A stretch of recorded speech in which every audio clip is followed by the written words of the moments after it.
prego, mas a salvação é a porta de entrada, não é a porta de saída. Salvação não é a salvação é a porta de entrada para te tirar das trevas. Salvação não é. Cara, isso é tremendo quando você entende salvação e senhorio. Jesus não é Senhor dos salvos, Ele é Senhor dos senhores. Porque Ele te salva para ser Senhor. Ele te salva para você se reposicionar em domínio. O plano original de Deus sempre foi... Como é que foi a frase que o senhor falou? O plano original de Deus nunca foi salvação. O plano original de Deus sempre foi domínio. Eu vou explicar isso para vocês. Eu nem vou falar disso aqui então. Eu ia falar de justiça, mas não vou falar não. Eu vou falar de senhorio. E eu percebi que Deus abriu uma porta aqui. Né? Deus abriu uma porta aqui. Quer ver uma coisa?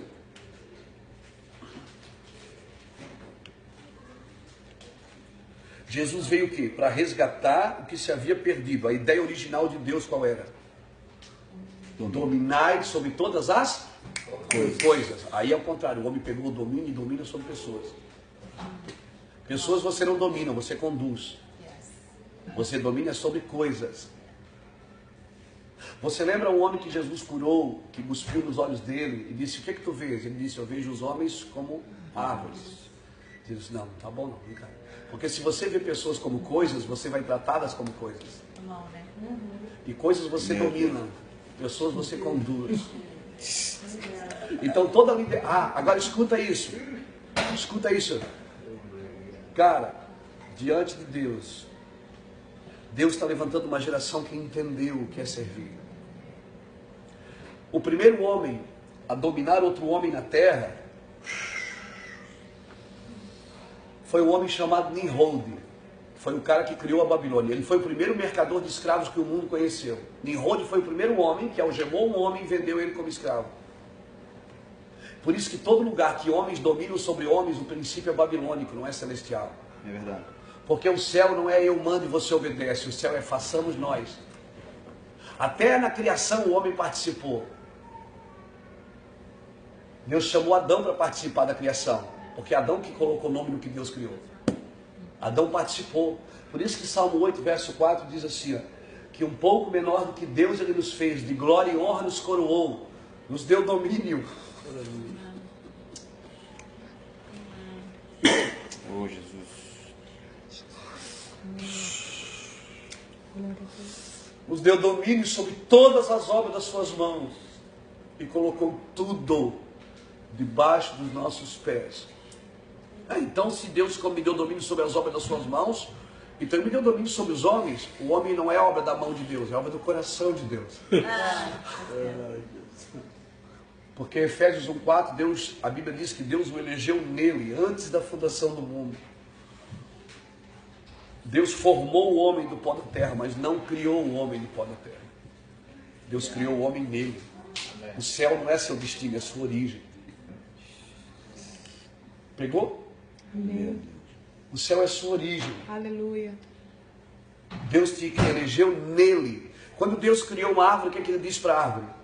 Nasce? Não, Ele diz terra, produz árvores. Por isso que quando você arranca uma árvore da terra, ela morre, porque ela é desligada da fonte de vida. Quando Deus criou um peixe, Deus disse peixe nasce? Não, Ele disse mar, água, produza peixe. Quando você tira um peixe da água, o que acontece? Ele morre. Agora, quando Deus criou o homem, Ele não terceirizou. Ele não mandou ninguém fazer. Ele disse, façamos nós, o homem, a nossa imagem e a semelhança. Por isso que todo homem que anda longe de Deus, ele morre. Espiritualmente, ele não entende o seu propósito. Nós temos que voltar ao propósito original.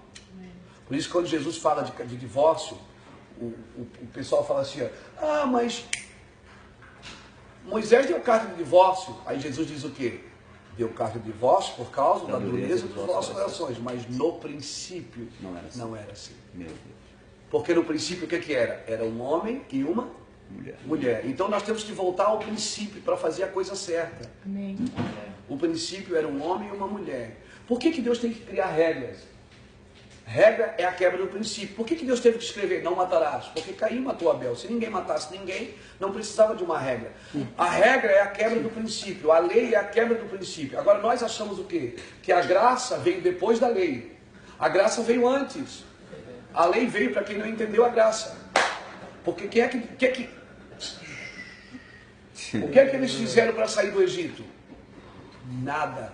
Deus disse, eu vos tirei com mãos fortes. Eu vou descer e vou falar com vocês.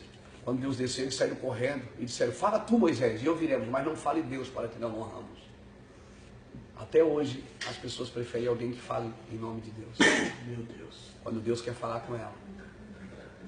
Aí Jeremias, no capítulo 31, Jeremias profetizou e disse assim, eis que naqueles dias renovarei a aliança com a casa de Jacó, e não como a que eu fiz com os vossos pais, porque eles invalidaram a minha aliança.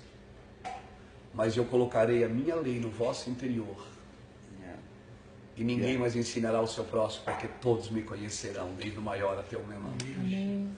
A lei qual era? A lei, quando passava uma mulher bonita, e você saía com ela, você transava com ela, para você ser apedrejado, você tinha que ser pego em adultério. Se você não fosse pego, você continua adulterando. Porque a lei estava escrita numa pedra. Agora Deus pega a lei e coloca no seu interior, é o Espírito Santo que está aqui. Quando passa uma mulher bonita que você olha, na hora ele diz, ô cabeça, essa mulher não é sua. Na hora você rocheca, ela mandará lá baixar. Por quê? Você foge. Então o que é mais difícil, andar na lei ou na graça? Na graça. A graça não é uma oportunidade para pecar. É isso aí. A graça é para tirar você mais rápido do pecado. Amém. Amém. Agora a salvação é por graça. Pela graça sois salvos, isso não vem de vós, é dom de Deus. Agora reino é por obras. Reino é conquistado à força, diz o Senhor. Por isso que as pessoas não entendem. Então nós aprendemos alguns princípios errados. Nós aprendemos que para ser cheio do Espírito Santo eu tinha que orar e ir para o monte, eu tinha que jejuar, eu tinha que fazer isso, eu tinha que fazer aquilo. O Espírito Santo não vem porque você é forte, ele vem porque você é fraco. Eu que ajudo nas suas fraquezas. Ele não vem porque você fez alguma coisa para merecê-lo, ele vem porque você precisa dele. Sem mim nada podeis fazer. Mas a religião nos ensinou o quê? Que você tem que dar o primeiro passo para Deus te abençoar. Quem dá o primeiro passo é Ele. Jesus disse, eu vos escolhi, não foi vós que me escolheste. Agora eu entrei, pronto, sou salvo. Aceitei Jesus. Agora eu preciso me esforçar para praticar justiça. O justo pratica justiça. Quem é o justo? É aquele que foi justificado por Jesus. Por isso que não adianta eu ser bonzinho sem Jesus. Eu tenho que ser justificado, tenho que ser salvo, para depois praticar a justiça. Reino é prática de justiça. Tem salvos que não conhecem o reino. Por quê? Porque eles são salvos, mas não praticam justiça. Vão ser salvos, pastor? Vão para a glória? Vão. Mas não vão governar com Cristo. Lembra que Jesus fala das parábolas? Ele diz assim, a vós que foste fiel no talento, eu te darei, se fosse no 3, eu te darei 5. Se fosse no 5, eu te darei 10. Se fosse fiel, guardasse a mina, eu te darei, sobre 10 cidades terás autoridade. Lembra da parábola das 10 minas? Então isso que aqui está dizendo, Jesus diz o que? Você vai governar comigo. Aquele que vencer, herdará comigo todas as coisas e sentará comigo no meu trono, assim como eu me assentei no trono do meu Pai, porque eu venci. Agora vencer o que se Jesus já venceu para você? Jesus venceu para você a salvação, não o reino. O reino é você que tem que conquistar. Amém. E aí sempre aquela briga de Calvino e Armínio. Calvino diz que quem dá o primeiro passo é Deus. Armínio dizia que quem dá o primeiro passo somos nós. E os dois estão certos. Deus dá o primeiro passo, eu entro na salvação e agora pela salvação eu preciso crescer em justiça. Eu preciso praticar justiça, porque a noiva ela está ataviada com linho fino, que são os atos de justiça dos santos. A noiva ela tem que se vestir de justiça. A igreja ela tem que praticar justiça. E o que é praticar justiça? É dar ao outro o que lhe é de direito. Qual é o seu direito? Você tem um direito, eu tenho uma obrigação. O seu direito é ser amado. E o meu direito, a minha obrigação é te amar. Se eu pratico o teu direito, alguém vai praticar o meu. Então a igreja precisa se reposicionar em Deus. Então deixa eu ver aqui. A quantidade de salvos, ela não determina o destino de uma nação. Por que tem igreja que cresce, a cidade cresce o crime, cresce a prostituição? Você nunca perguntou isso para Deus? Eu perguntava isso a Deus. Por que a nossa cidade de Itajaí está crescendo? Todo dia no jornal tem morte, tem isso. Por quê? Porque nós somos salvos, mas ainda não somos senhores. Não dominamos o mundo. E aí, aí o que acontece? Aí nós queremos ser candidato a presidente, a governador, a deputado, achando que isso é o governo. Isso não é o governo, a autoridade não é essa. Quem tinha o governo do Egito, quem era? Era Faraó, mas quem é que tinha autoridade? Era José. É verdade. Faraó governava no tempo de fartura, no tempo de necessidade, só homens de revelação governam. E nós estamos vivendo um tempo de escassez espiritual. Quem é que vai governar nesse tempo? Homens de autoridade. Então nós não podemos mais ir uma igreja só para cantar e pregar. Nós temos que ir porque nós temos um propósito. Amém. Quando eu chego numa cidade, cara, a primeira coisa que eu faço é levantar um altar de Deus. Eu domino sobre esta cidade. Esse lugar é meu, é do meu Senhor. Amém. Eu proíbo o diabo. Cara, nós temos que tomar o senhorio. Porque você não vai vencer nenhuma guerra aqui embaixo sem vencer ela aqui em cima. Ah? Não é? Agora como é que se vence a guerra? Moisés adorava aqui em cima, Josué guerreava lá embaixo. Arão e Hur seguravam aqui no braço. Quem é que venceu a guerra? Uma equipe. Uma equipe. É uma equipe. Deus só trabalha com equipe. Por isso que a primeira coisa que Jesus fez no ministério foi levantar uma equipe. Não foi levantar um templo. Então hoje nós temos templos lindos, mas não tem equipe. Equipe de proclamadores, adoradores e intercessores. Adorador, intercessor e proclamador. Né? É os três que Jesus levantou na terra. Pedro, Tiago e João. Pedro era o proclamador, foi ele que começou a igreja. João era adorador, é aquele que deitava a cabeça no peito. E Tiago foi o que morreu pela igreja, o intercessor. Né? A mesma coisa tinha no céu. Deus começa a igreja, Jesus morre por ela e o Espírito Santo termina ela em Apocalipse. Porque tudo que acontece na terra é reflexo do céu. Verdade. Tudo que acontece na terra é reflexo do céu. Davi separou 3 famílias. Ele trouxe a arca para Jerusalém, botou a arca em Jerusalém e separou 3 famílias ao redor da arca para adorar a Deus. Por 40 anos eles adoraram a Deus. A família de Jedutum, a família de Amã e a família de Asaf. E você vai ver o nome das 3, cada um tem um significado. Proclamação, adoração e intercessão. É louco o negócio. Um se chama pilar. Então assim, por quê? Porque era grupos, é equipe, sempre o ataque em equipe. Aí o que acontece? No céu também tinha um proclamador, um adorador e um intercessor. Gabriel era o proclamador. Toda boa nova, quem é que trazia? O anjo, Gabriel. Toda guerra, quem é que fazia? Miguel. Miguel arrancava a cabeça de todo mundo. E o adorador, quem era? Lúcifer. Aí, Lúcifer cai.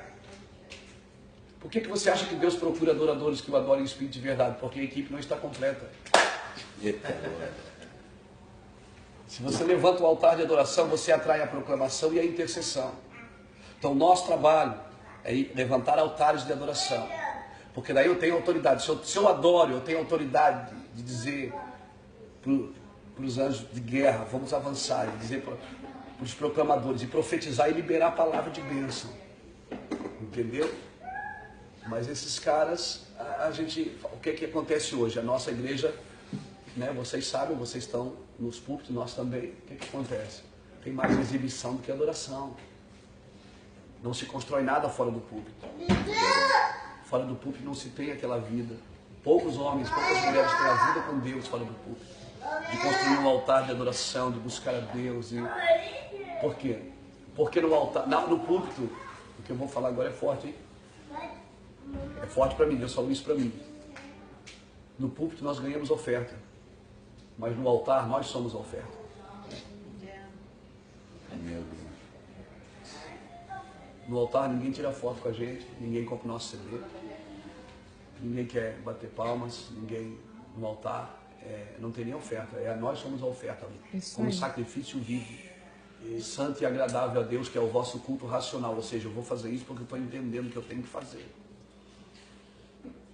Então isso que eu comecei a entender de 10 anos para cá, e eu comecei a entender e comecei a andar em outra pegada, em outro lugar. E Deus está levantando uma geração, brinco, que está entendendo isso. Deus está levantando, Robert, uma geração que está entendendo isso. Uma geração que sabe, e por isso Deus vai nos abençoar muito. Amém. É uma geração que Deus vai abençoar muito, que Deus vai dar muito recurso. Entendeu? Se a gente entender o que nós temos que fazer com esse dinheiro, com essa fama, porque Deus vai nos deixar famosos, tá? Deus vai nos deixar famosos, porque Deus deixa, ele não esconde uma lâmpada debaixo de uma vasilha. Ele coloca no alto para que ilumine toda a casa. É Deus que faz isso.